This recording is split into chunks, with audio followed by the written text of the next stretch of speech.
10, and we couldn't do it without our sponsors. So thank you for your sponsorship and your support, including AHB Architects, the BSC Group, and Rayburn Bronstein.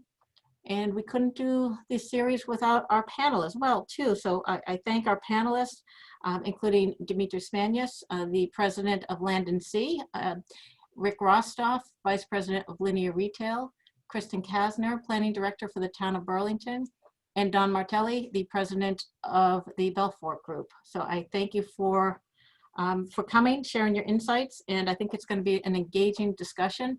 Certainly there was a lot going on with retail even before COVID, and this COVID obviously has exacerbated everything going on in this industry as well too. So before I turn it over to you or get rid of this PowerPoint, Dimitris, I just wanted to point out that we are planning to adjourn at 1.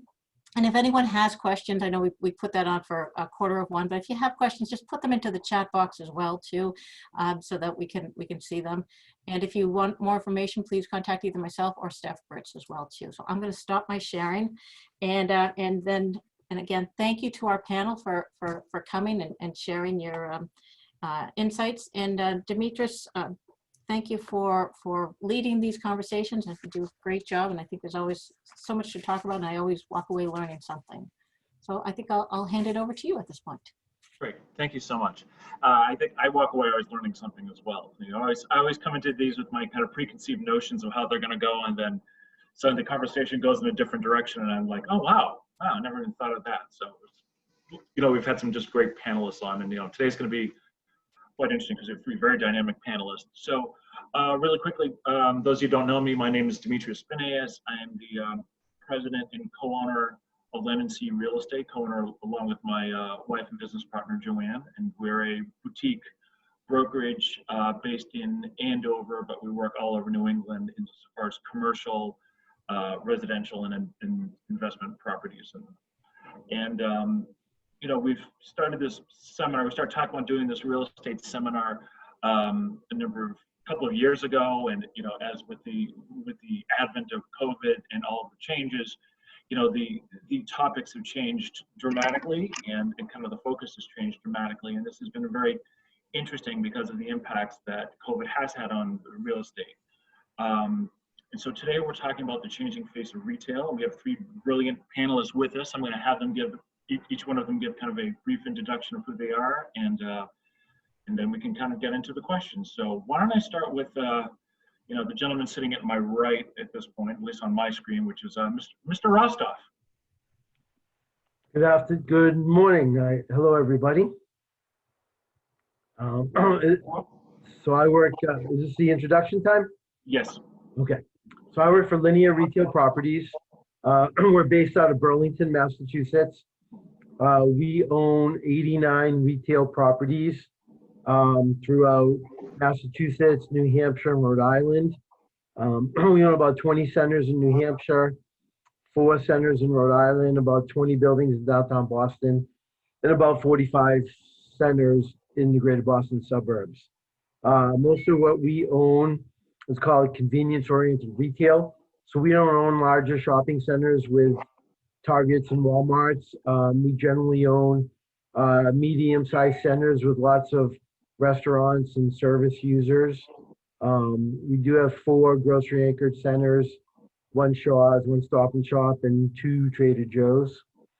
We're partners with a pension fund, so in normal times, we're a very active buyer of shopping centers. During COVID, we've kind of selectively looked at new properties to buy while we've been trying to maintain and beef up our current portfolio. And that's about the background on us. We're anxious to talk to everybody and see everyone's opinions on things today. Beautiful. All right. Thank you. Thank you. Kristen, please. Good afternoon. I'm Kristen Kasner, Planning Director for the town of Burlington. I've been in Burlington for the better part of 2 decades, which is hard to believe, and hopefully I've grown with Burlington, and hopefully Burlington's grown with me. I've also in the past been president of the Massachusetts chapter of the American Planning Association. And I could go into Burlington, but looking at the participant list, I think many of you are pretty well versed in Burlington. If there's any questions specifically, I'm happy to answer them as part of the discussion, but want to leave as much time as possible for the discussion. So thank you. Beautiful. Thank you. And John. Last but not least, Don Martelli, president of the Belfort Group. We are a digital marketing and public relations agency located in Boston. I'm coming to you live from the PR bunker in Revere. I do a lot of work in Burlington, in the Middlesex 3 area. We have helped developers and municipalities develop millions and millions of square feet. We've done some work at the Burlington Mall and elsewhere. So we've either worked for retail companies help promoting their brands, or for municipalities and developers helping with early stage projects before the shovels get into the ground. So really excited about the conversation today and talking about the future of retail. Beautiful. Great. Thank you so much. Thank you so much. So, we're talking about the changing face of retail, and in the newspapers and the media, they've been talking about how particularly how COVID has changed what retail is and where retail is going, and how our own experiences with retail are.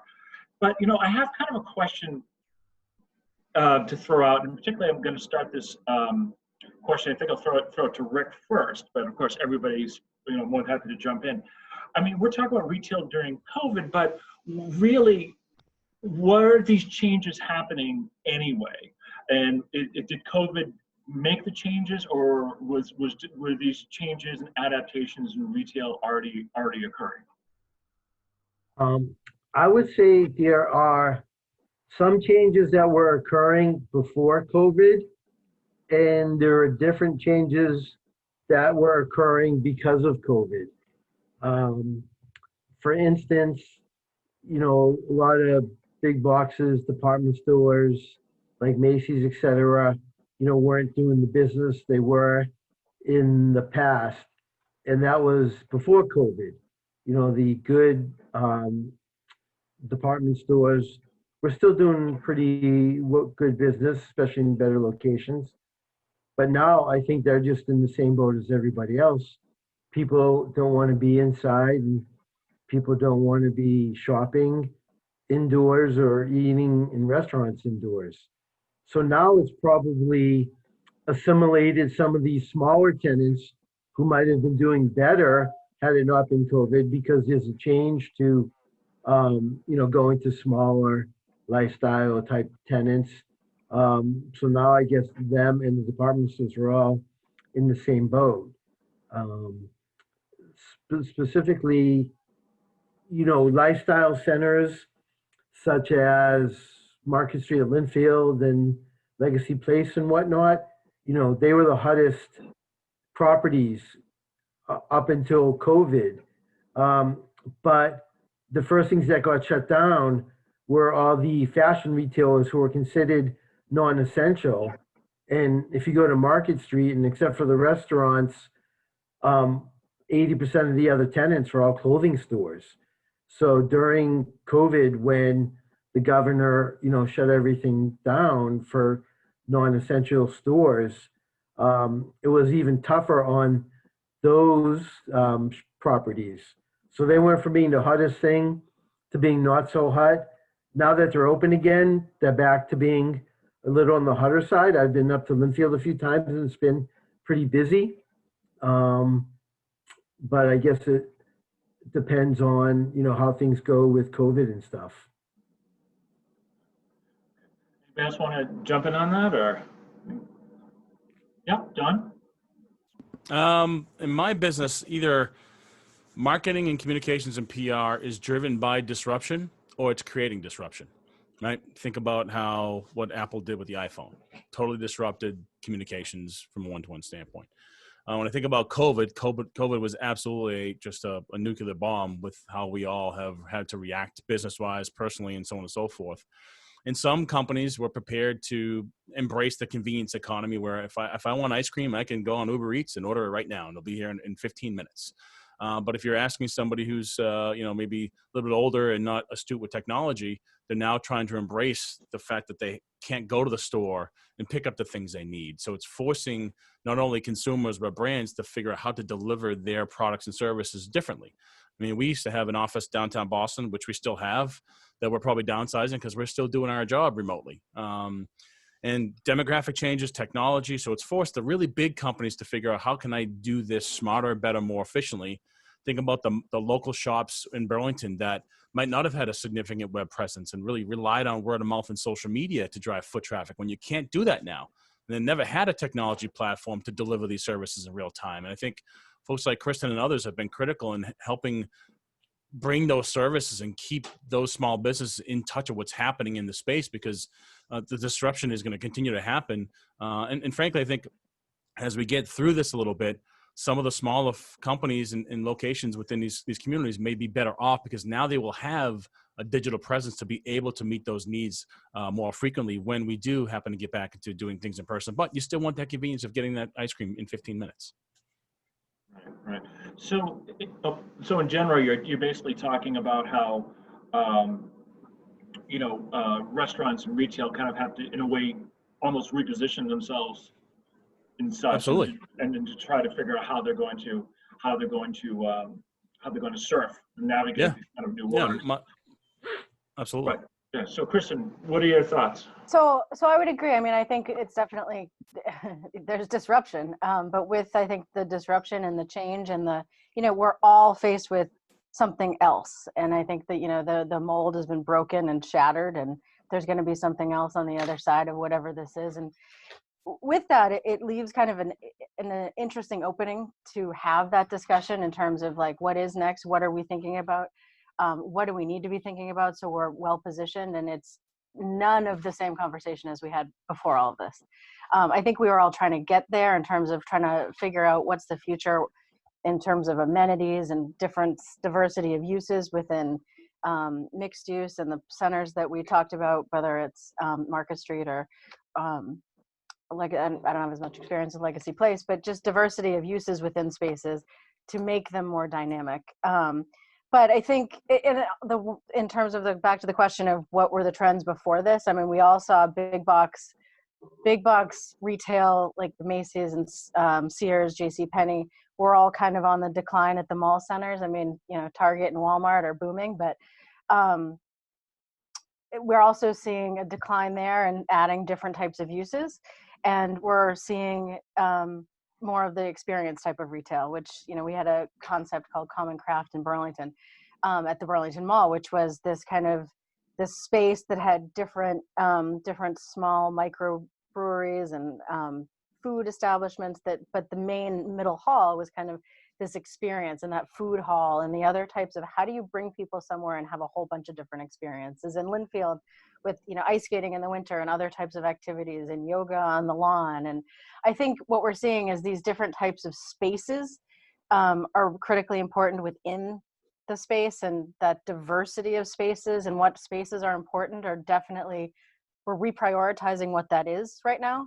But I think in terms of, from a municipality point of view, I think it's critical to listen to all those that are on this panel and others in terms of what is that diversity, what is that flexibility that's needed, what do we need to do to position. A lot of our retail spaces were, they're approved for retail and maybe food, but there's a lot more diversity in terms of fitness and entertainment spaces and other types of spaces that are completely different than they used to be. And in terms of the distribution and delivery and quick and convenience items, I mean, excuse me, I mean, you're seeing this evolution of space that there might be restaurants that just have kitchens and actually don't ever have people coming in, so, but it's all takeout.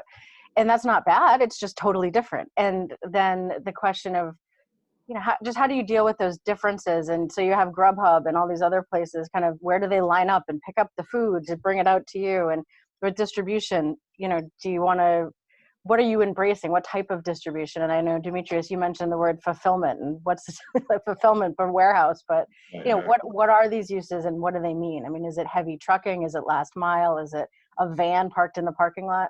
Mm-hmm. So anyway, I think there's a lot of different things that we're seeing that were happening, but that are only increasingly kind of changing, and then additional change, and embracing that change and having that local discussion in terms of what's the regulatory framework that's going to be on the other side of this is very important to talk about right now. Well, and think that's important. That's actually a point I want to bring up as well, is the idea of kind of what does that tenant mix now starting to look like? Because now we're dealing with different plazas or the big box stores that are changing, or the fulfillment centers, which has become my favorite euphemistic term at this point, insofar as public perception of a warehouse, correct? And maybe I'll start throwing this back to Rick, and then you guys can kind of tell me what you're looking at with this. But how are these now tenant mixes changing, and is that changing the idea of your experiential retail? Is that changing, now fulfillment centers, trucking? What are you seeing? The tenant mix, again, COVID versus non-COVID. Mm-hmm. After COVID, I think it's going to go right back to where it was heading. Again, and the other thing is you got to kind of, we use the term retail, lease to the market. So like Market Street, Linfield is an awesome property. And I think as soon as COVID is over, that's going to start booming again. But I think that has like a perfect mix. There's restaurants, there's some medical office, there's a Whole Foods, and a bunch of great retailers. And as you said, they have a skating rink in the winter, and they have a green in the summer, and yada, yada. So for suburban property with good demographics, that is excellent. But you got to go to the area you're serving. So we own in Burlington, on Burlington Mall Road, a center called Burlington Marketplace. And it has a Chipotle in it, Upper Crust Pizza, Starbucks, Brookline Bank, FedEx Kinko's, yada, yada. But it serves its market.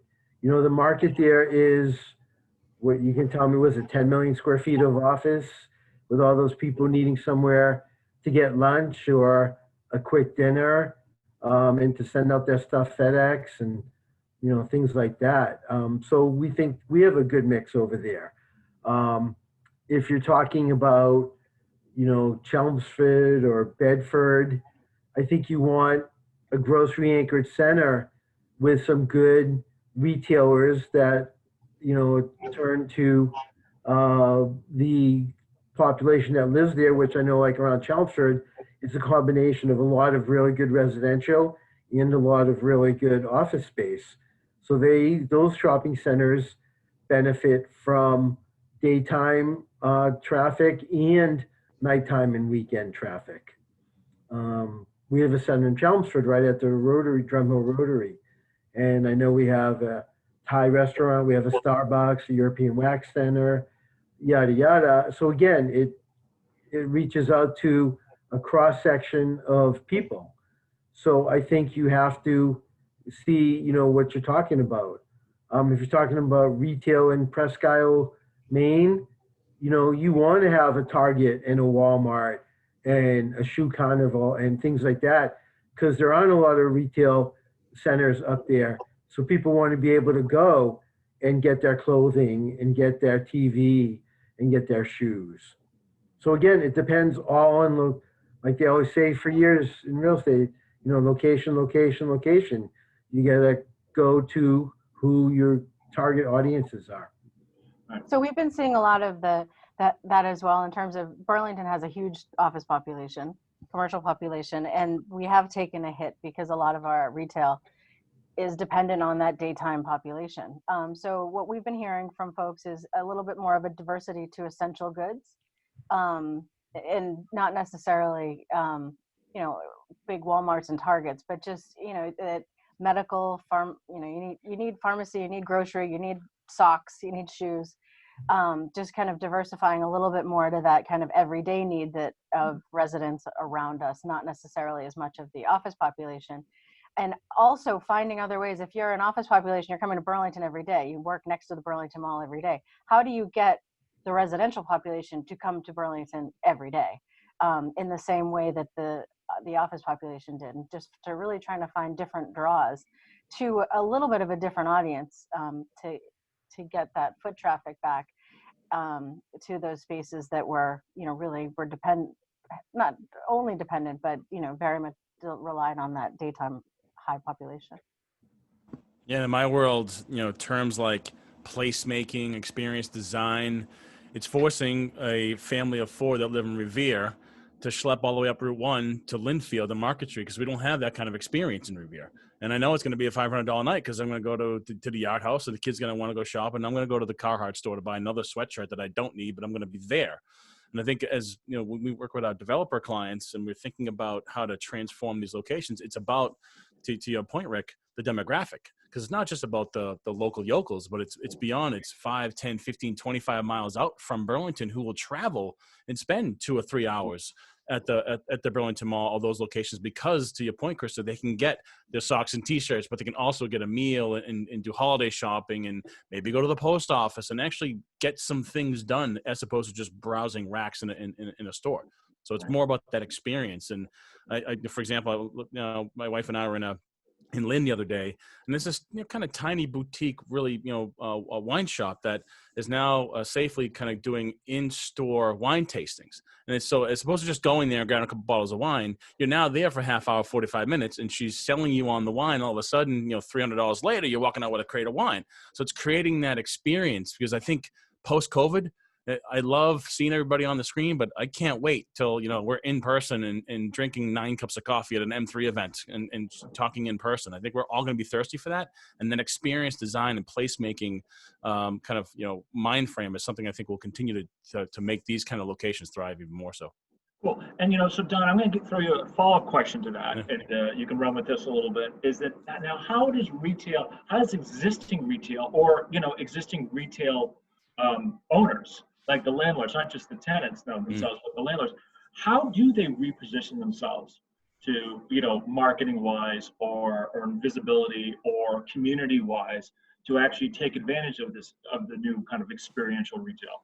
Sure. I mean, I think it's a delicate balance of having collaborative conversations with the communities to which you're working within. I know, Rick, that you do a lot of work in Burlington, so you have that connection. And Kristen, you're in tune with the folks that work in town. So I think major building owners and developers have to understand what the community needs are, what the constraints and opportunities are, because ultimately you want this vision to be collaborative. And once you kind of work through that public process, you still need to sell the consumer. Right. And the consumers is, they can buy any, a sweatshirt at any store. You can swipe up on Instagram and buy a sweatshirt in 2 seconds. But it's about, creative videos. It's about, influencers. It's about just that barrage of content you see on a regular basis across all your devices to get people there. And beyond that, it's the unique programming. Like you said it, Kristen, yoga on the lawn. Going to take pictures with the hilltop cows at Market Street in Linfield. It's just drawing that attention. It's sort of just using the channels at a disposal to create those big billboards to drive that traffic. And beyond that, it's, I think, as property owners, you now have 10, 15, 25 tenants you can also promote, and you try to do that evenly to drive that experience. So it's a daunting task for a firm like ours, because it is a competitive space.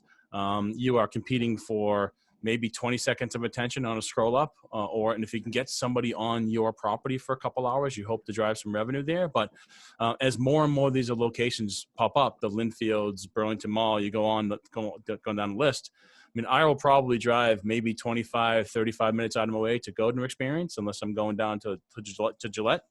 But how often will people spend more than an hour getting to that location, unless there was something so unique, like a dog park with a paint night, something that you've never heard before, that's disruptive and different, that will drive foot traffic, which will then fuel word of mouth and get foot traffic. So it's just that, again, it starts with that creative conversation with the town and the owner about what do we want this vision to become down the line. And frankly, it's going to change in the next 2, 3, 4, 5 years anyway. So you kind of go through that process again and again, because properties get stale pretty quickly, and it's competitive. Right.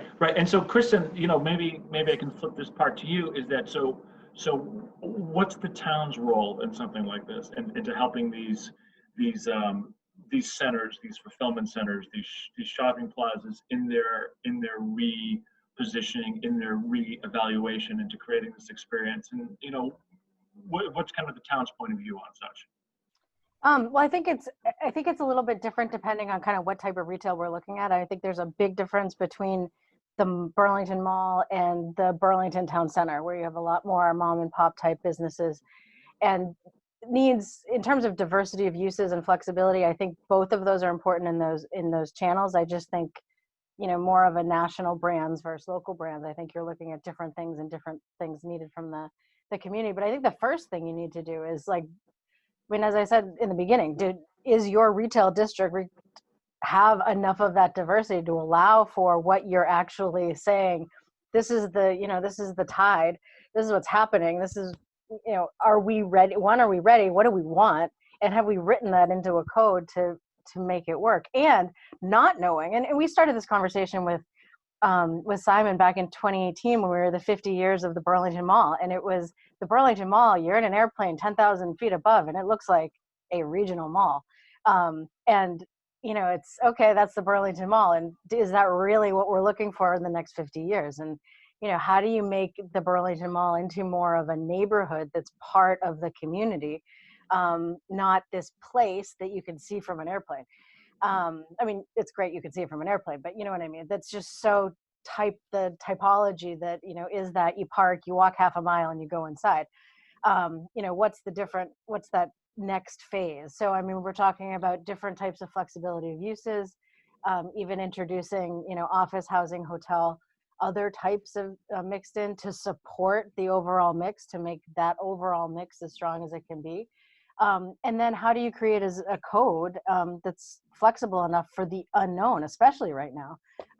And how do you make it understood so you understand the impacts and the overall impacts in terms of, you know, traffic and stormwater and, you know, what happens with too much impervious surface? How can you deal with that from an environmental, traffic, drainage?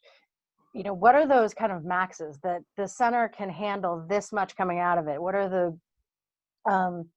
the mitigation needed to handle what that is? Or, you know, we've done it a lot with the planned development district, have kind of mapped out what's the overall build out of these areas and what do we need to do to front load the infrastructure. And I think the state of Massachusetts with MassWorks and, you know, the federal government back in 2008, 2009 with recovery and reinvestment, you know, investing in this, you know, planning for growth, planning for the next thing. I think that's what we need to do in terms of, one, from zoning perspective, infrastructure perspective. Are we ready in all those ways for, you know, electric, wireless, you know, all of the different evolutions? I mean, we talk about, you know, this whole 5G and we're all you know, can we have driverless cars and shuttles? And, you know, when you talk about a transportation center, like in and around the Burlington Mall area, that transportation center might not be, you know, fuel driven buses in 5 years. Maybe it's, you know, automated shuttles. And what does that network look like? So, you know, I think there's a lot of key steps along the way that you need to be on top of all at the same time to get to be positioned and ready for those things once they actually appear. And you know, I think it takes a lot, and it takes a lot of coordination with the commercial, you know, our commercial partners and with the town. We have 3 town meetings a year, which seems like a lot, and I'm glad we at least have 3 town meetings a year, but still you have 3 town meetings a year. And when things happen on year, 2 year, 3 year time frames, we're ready for it. If they happen in month time frames, we're way too late usually. So and by meetings, Kristen, you mean ones that go on for 3, 4, 5 days at a time? So, Rick, any thoughts on this? You want to jump in on this conversation? We're going to my next points. Here's my first idea. I didn't know Burlington had 3 town meetings a year. That's pretty lot. Most towns, I used to work for a larger developer that built shopping centers. In most towns, we did town meetings and had 1 or 2 town meetings a year, unless there was a special one called. So 3 is a pretty lot. I don't know how people survive with less than 3, and I don't know how anybody gets things done with open town meetings. So anyone who's listening to this, I wish you well. I'll tell you, so I was part of the team that built Market Street at Linfield, and Linfield has an open town meeting. Yeah, so we didn't know that night, were 300 people going to show up and vote, or were 3,000 people going to show up and vote? So, you know, we hired some PR firms like Dawn's and stuff to kind of help us with that guidance. And I think we ended up with about 1,600 people voted. That's correct. And I think we had about 200 or 300 no votes and like 13 or 14. I mean, it was an astronomical 90% yes vote. So that was pretty interesting. But again, this isn't COVID talk, this is just retail talk. You talked about, you know, how do you build things and change things? Well, building things isn't always easy because towns don't always agree with developers as to what should go there. We tried to, what we built in Linfield, I don't know if people know, first we tried building that in Reading at the Addison Wesley site. And, you know, we proposed a lifestyle center with restaurants, yada, yada. And at first when we went to the town, they were like, this is awesome. It's gonna put Reading on the map more. And then as soon as some local crowd that was close in proximity started saying, they didn't want it, the town was like totally not for us. And they think everything you're telling them is not true. Like we're telling them we needed at least 320,000 square feet because we needed magnitude in order to attract enough good retailers together and restaurants together to work off of each other. And they kept saying, no, you don't need that much. You're just proposing that as a starting point. And we're being honest. And we're like, no, we do. Because if we can't build 320,000 square feet, then it's not worth building and stuff.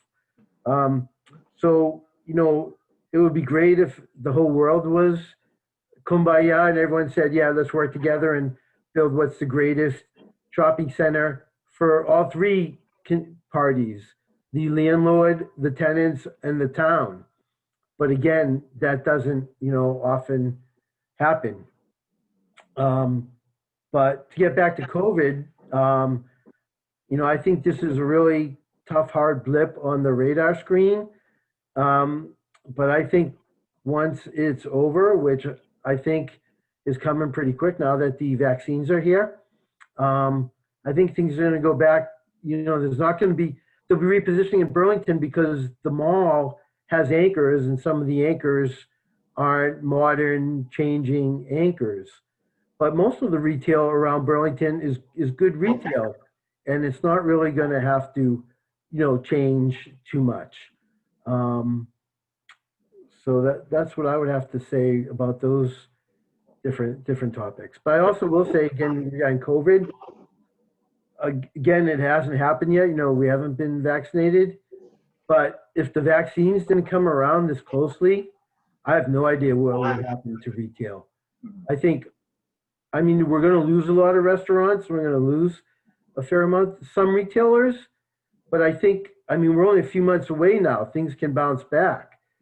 If it was another year or two before we got a vaccine and people weren't out shopping and eating, I don't know what we would have done. Right. So this also kind of leads into, I guess, it would probably be my final big point. And I'm going to date myself here. Those of you who remember the $64,000 question. So here's my $64,000 question. Here is, you know, we had 2 weeks ago, we had, you know, Thanksgiving, then we had Black Friday, and then we had Cyber Monday, which I believe calculated about 13 billion in online sales. And so, and of course, this is the big run of retail is really from Thanksgiving through New Year's. And so my question is, tell me about January. During COVID, what does January look like for retail and restaurants? And then maybe not just January, but we'll start with that, but and then even kind of, you know, what going out a year or 2 years from that. But you know, what does this winter look like? So I'm just gonna, anybody who wants to kind of jump in on that, give me your thought. I'll start. I think it's going to be really, really hard. I think people aren't going to be vaccinated by then. And I don't know, I go into the supermarket, I go to Target every so often to get what I need to get and stuff, but I'm not out there like walking around the North Shore Mall, you know, just kind of having a good time. And I think most people like that. And restaurants, I think the ones that adapt and can do takeout, they'll at least be able to generate enough revenue probably to hold on through the winter. But I think outdoor dining, unless you really built a strong tent with heaters, that's going to be non-existent. I have a number of friends that own restaurants in Boston, and most of them are hibernating their restaurants for the winter. They're just closing them down right about now, and they said we'll open up again in the spring because they're going to lose less money by being closed, still paying their rent, than opening up, doing 15% of sales and paying their rent and having to pay the chef and pay yada yada. So I think it's going to be hard times for January, February. And if the vaccine really comes out and people are start getting done, I think it's going to exponentially increase month by month. And then I think by next summer, we're going to be pretty close back to normal. Don, what do you think? Well, from the marketing, communications, PR lens, if you're thinking about just product sales and retail, I think whether it's a small shop or some of the big box stores, I think they've learned a lot in the past month, 9 months, 10 months.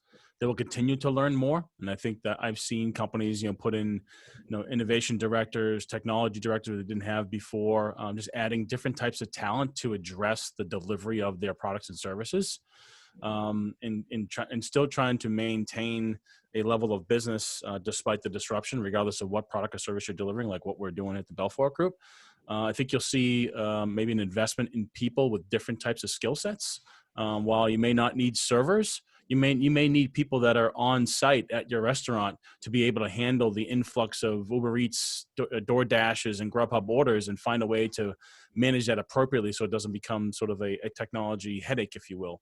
And hopefully, by the time we get to the summer and the vaccination is starting to roll through, the delivery and the convenience economy is still embraced, but we still feel that there's a need to expand upon that and create that in-person experience as well. So you can have the ability to kind of engage with a brand or retail store in any way you want. Because ultimately it's about driving that bottom line and the dollar. And if you can expand if you're a mom and pop business, all of a sudden you've been forced to be online, but holy crap, you can get back to doing it in person, but you can still do and deliver your products and services online and almost maybe double your business. I hope that it's going to help some of these smaller businesses that have been smart about what they're doing compete bigger and harder and faster. And they spend money on marketing. That's ultimately where I hope they get. And I hope that the small guys still preserve and get through. And I feel that there just be another wave of innovation and disruption that I think that, companies and retail box stores will be more prepared for in the future. Because this at this scale will happen again, but disruption in businesses happens frequently. And I think this is going to help people prepare for it. Beautiful. Kristen, what are your thoughts on this? So I think, excuse me, I think the essentials are going to be fine. Everybody still needs to eat. Everybody still needs gas. But I think what's going to be interesting, I think luxury dining, luxury goods, I think are going to be in trouble. I mean, I think, I think retail, restaurant in general, January is not a great month. What did they say? February is thank goodness for Valentine's Day, because restaurants get back in February. But in general, I think overall, we're going to see, less of that. We're already seeing some restaurants, kind of the white tablecloth restaurants, kind of look to reformat a little bit. I also think that and therefore essentials are up, luxury is down. I think as mentioned before, those restaurants and that can provide for that, dinner environment that's almost like a take-home dinner environment. Like, I mean, right now you can deliver a bottle of wine when you get delivery of your Chinese food, which is interesting. But how do we continue to create those partnerships and for the ability of all those delivery functions? Because I think delivery and convenience is going to outlast all of this, because we've got so used to it. And I'm surprised. I was at ICSC in Boston a couple of years ago, and they were talking about how that meal delivery, like the meal delivery kit, was this whole new thing. And they kind of expected the grocery stores to get a little bit more into that here's your kit to make clam chowder, here's your kit to make beef stew. But what is the experience that retailers can actually take from their store and send it out? I had a friend who just had a wine tasting at her house her office put on a wine tasting, but it was the company sent out 4 little bottles of wine, and a sommelier like was on a Zoom just like this, but you like got your product and you're doing it virtually. So I don't know, it was like, okay, so then get the cheese shop and get somebody else. But how do you even create these innovative experiences in this format, which is, cheers to everyone who's trying to do new things like that. But I mean, the thing is also about shopping is an experience in itself. I mean, shopping for food, I don't know, I don't like grocery shopping, but I do like to treasure hunt. I like to find stuff that's new and different and like cool. And I don't know, go to, whether it's flea markets or even like TJ Maxx has different stuff that you never knew. And we're all sitting in our house, and that couch that we've loved for 15 years, now we hate that couch. And you're really going to order a couch online, so it's like, maybe you will, but I think certain things you're still going to find people need to go in, but everyone's doing new decor, home improvement, repainting. I mean, I don't know.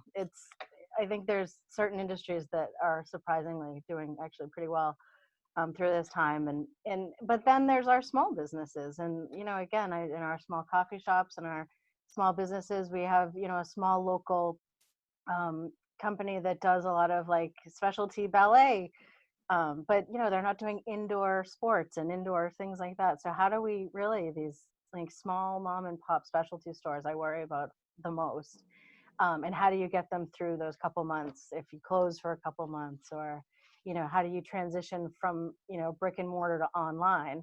And I think it's interesting, this brick and mortar that's stores that, because paying rent is so difficult, that they leave the store. How do you continue that online presence? And it's interesting because then Amazon's like swooping in and eating that brick and mortar presence, but not that they're necessarily coming to downtowns. But anyway, I think January is going to be rough, and I think our small businesses, it's going to be tough, but hopefully we can create the tools that we have control of, and hopefully the federal government helps these small businesses really get through this critical time. Great. No, beautiful. Thank you. Thank you. I'm going to bring Stephanie back on because she said she had some questions come in from some of the participants. So Stephanie, what do you got? Well, thank you. And there's a lot of discussion going on here, but let me add a few more things. And the first one comes from Eric Salerno from the town of Tingsboro. But before we get to that, I do want to ask if anyone else has questions, please just submit them as well too. But let me get to Eric's question first. So in terms of structural and architecture design site plans, is there any evidence that village style retail, more detached units, could be something that might evolve out of the current conditions of retails? Obviously, that's very different from the typical strip mall design, but could it offer more opportunities to create unique experiences and destination characteristics, and possibly make curbside window service easier without traffic drive-throughs? So, yeah. I'll throw that out to the whole panel. I don't have any evidence of whether it's going to be a trend or not from a marketing standpoint. Those things are a gem to promote because it creates, storytelling opportunities, great video assets of a sweeping, dog park that's next to a Ben and Jerry's. And it just allows you to, like I said, I go to Market Street, Linfield, and I say that this is going to be a $500 night, knowing we're going to be there for 3 hours because there's different things to do. And it resonates with my teenage daughters, my wife, myself. And so, I think there is a place. I think I've been to some of your properties between breaks of Burlington Town meetings. So I know when our article's not up for another 3 hours, I'll head over to the pizza shop that's there. And I think there's different reasons for those kind of experiences. But when it comes to the village stuff, I think that if the property is available and you can do that within the confines of what the city and town will allow you to do, I think that there will be we'll see more of that just because I think the case has been proven by, whether it's Village, Market Street or the one down in Gillette. So I think that there could be more opportunities. Depends on the space that's available.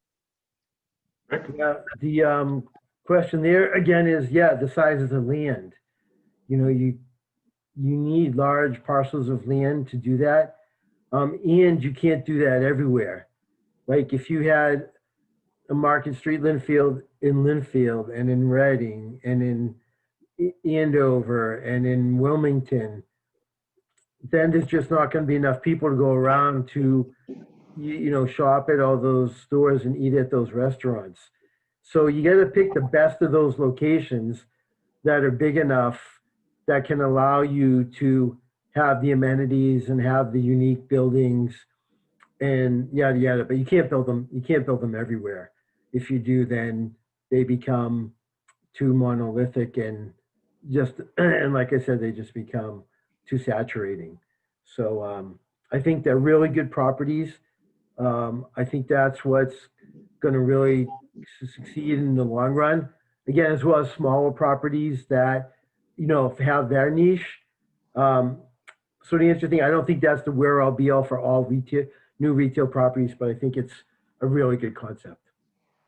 So I totally agree with both Rick and Don in terms of what's possible in different places. But in terms of when you talk about Market Street and more of kind of a village style, walkable, different types of spaces, and you talk about kind of this third space, which was an evolving trend before COVID, and I think is going to be certainly after, where you're not at work, you're not at home, but you're somewhere and you're still doing work, and you're are you sitting at Starbucks? And I don't know how Starbucks did it, because everybody goes, Starbucks and Panera are like that third place, but where else are these other places, whether you're inside or outside, and hanging out, and where is it that you want to be? I mean, you're not going to sit in the middle of Walmart and work, take a couple phone calls, so, but you might sit outside somewhere at Market Street, or you might, I don't know, you sit in Starbucks and drink a cup of coffee, or Barnes and Noble. It's amazing how many people just go and sit in Barnes and Noble. And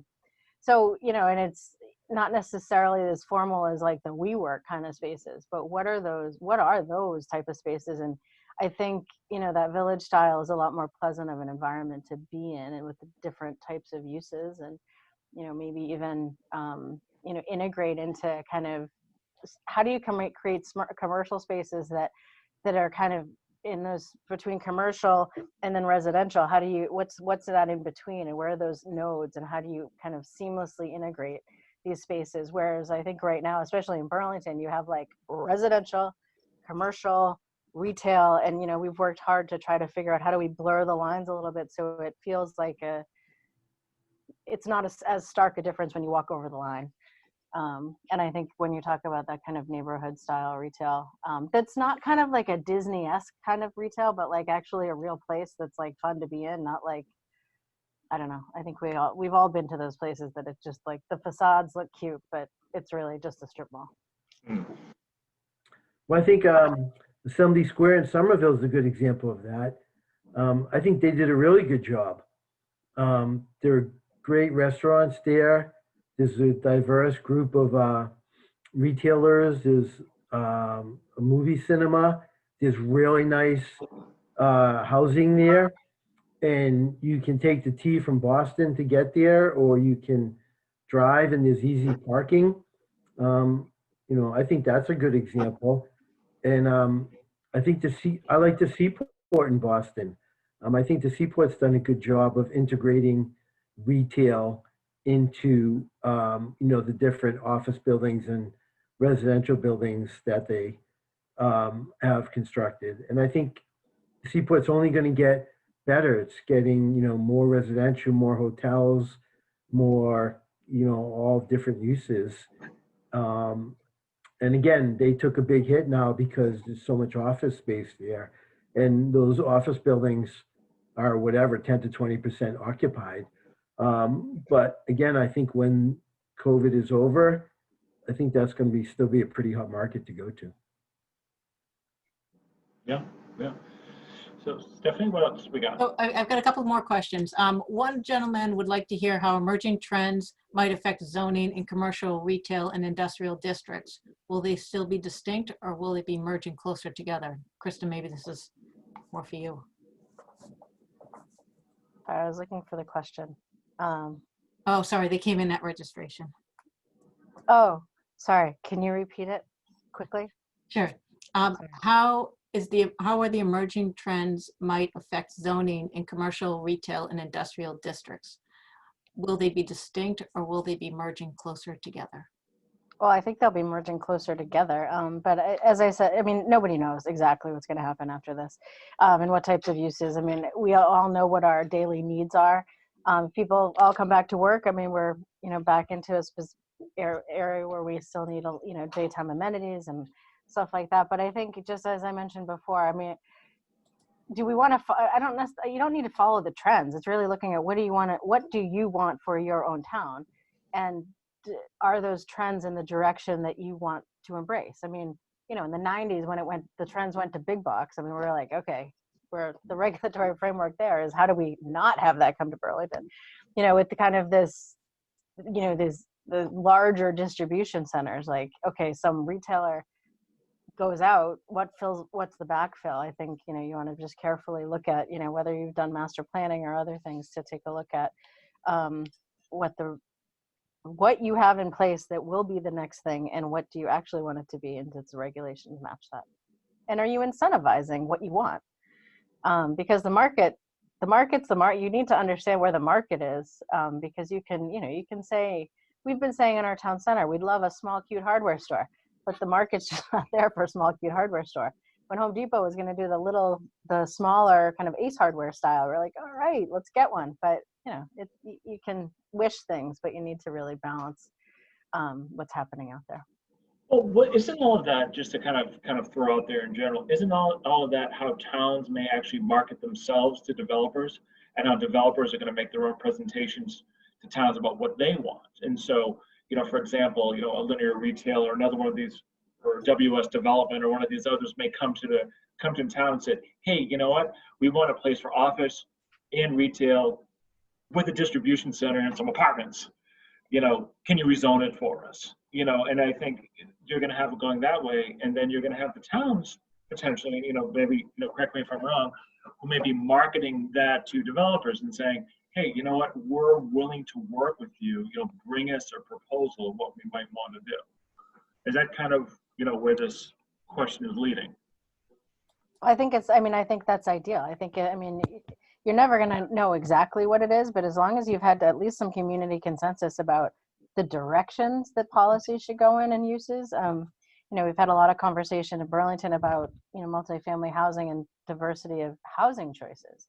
And, a lot of, evaluation of kind of what we have and what we need and what are the needs of our, the residents here in Burlington as they go through the, life cycle of living here, but at the same time, the life cycle of businesses moving here. I mean, you have a small startup business, and how do you accommodate for that startup to go from 5 to 10 to 30 to 100,000 square feet? And, are you creating the framework for that to happen on both sides, on commercial side as well as a residential side, so people can move here, grow up here, move here as a young family, have their family here, downsize, and continue to be in Burlington. And on the other side with, hopefully companies don't downsize, but how do you go small to big and, stay here? So let me maybe wrap this around, kind of go through the panels on this. And so Rick, I'll go to you on this kind of same question, but I'm going to alter it a little bit. And I'll do the same thing with Don, is I'm going to alter it and say, so what are you at Linear Retail, what are you looking to do in the future insofar as either incorporating this or your own changes of model, or if you are changing your model? I would say we're probably not really changing our model. Our model was to buy, own, and operate convenience-oriented retail, which again is high quality, small to medium-sized retail properties. And we think those types of properties have done pretty well during the pandemic, and really well, not during the pandemic. We own a number of buildings in downtown Boston, and luckily most of our buildings were pretty well leased. Besides this, we own about 8 or 10 buildings on Newbury Street, and we have 1 vacancy. But along Newbury Street right now, I think there's 85 or 90 vacancies. So we're glad that we don't have vacant units there. So I think maybe we might take a second look at, buying a new building in downtown Boston. But to buy in the Route 128 suburbs, or Brookline or Newton or whatever, if we can buy a great 5 to 50,000 square foot retail building, we'll do it. So I don't really, like I said, I think our only outlook for change would be in how we would look at buildings in downtown Boston right now. But except for that, we think our models worked pretty well. Awesome.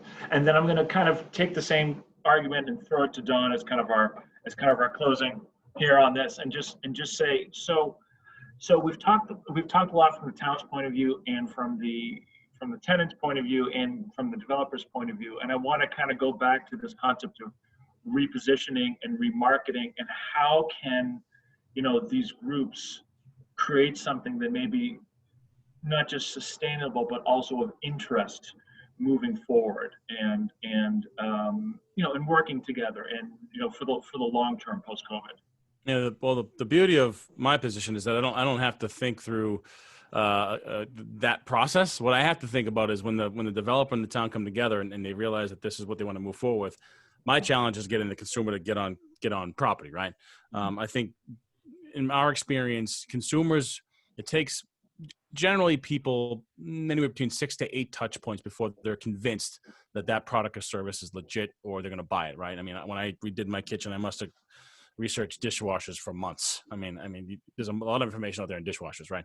So the point is, in a competitive space, as more and more experience, locations, and placemaking is created in Burlington and elsewhere, how do property owners maintain that level of visibility with a very deep cross-section of people, from your teenagers that can drive to your elderly that have downgraded and now live on the backside of Market Street or Legacy Place, and now they're shopping?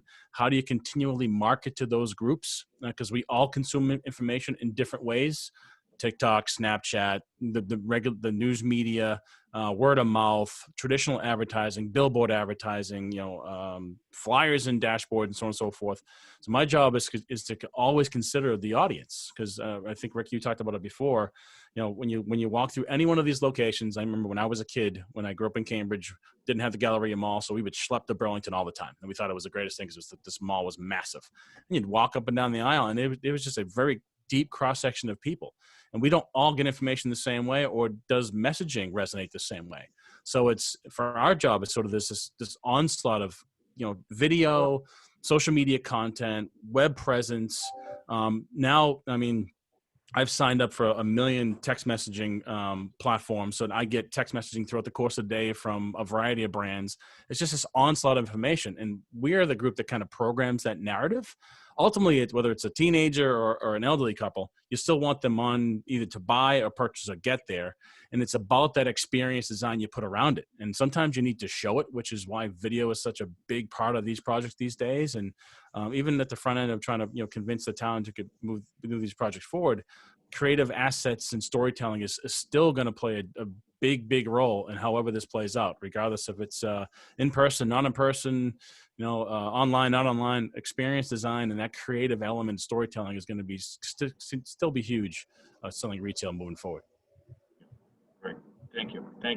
Stephanie, I think We're wrapping up now. I think we hit the summit. All right. Well, first of all, thank you to our panel, Rick, Kristen, Don. Thank you for your insights. A lot, great, interesting conversation. A lot to think about. And I wonder if we get back in 4 months, whether the conversation will be changing as well. But hopefully we can do that in person sooner than later. So thank you, Demetrius. Thank you for leading the conversation. I think we will be seeing you next month. Where we'll be focused on life sciences, another important industry that we want to be highlighting. And of course, thank you to our sponsors, AHP Architects, BSC Group, and Reamer and Bronstein. We greatly appreciate your support. And I think I'm going to wrap it up there. And I appreciate all your time. And again, hopefully we'll see you on Thursday as well, too, where we get a little bit more insight on the future of 2021 and the economic and employment outlooks. So a lot going on. Great. Thank you. Appreciate the time. Thank you all. Thanks for having us. And enjoy the day. Appreciate it. Take care. Be well, everybody. Bye, guys.